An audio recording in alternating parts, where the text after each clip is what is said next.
you're kind of describing the whole environment of like when you have social media platforms like Twitter or Facebook and how people think they can hide behind the screen.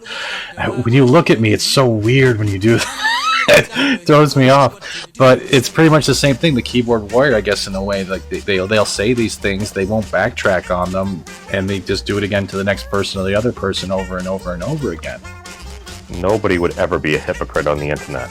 No, never. No, that doesn't happen there. Yeah. The internet is a safe space of accepted opinions, discussion, and matters of consciousness. Right. Hashtag sarcasm.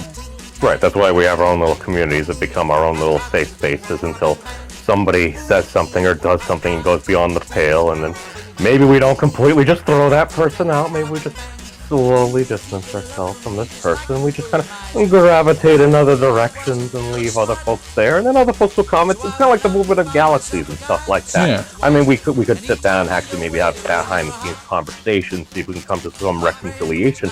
I mean, that would be what I think like being an adult is supposed to be. But I mean, it's a lot easier to be like, oh my God, look at what this person said or did. They've gone beyond the pale. Bada boom, bada bing. They're bad now. Okay. Click monetize. That's the easier mentality for a lot of people. You just nailed it on the head. It's like my side, or they're the evil one. Their side, they're not listening enough, but they don't actually want to sit down, whether it be in private or in open, just talk it out, because that's how we used to do it before we even had the dial-up.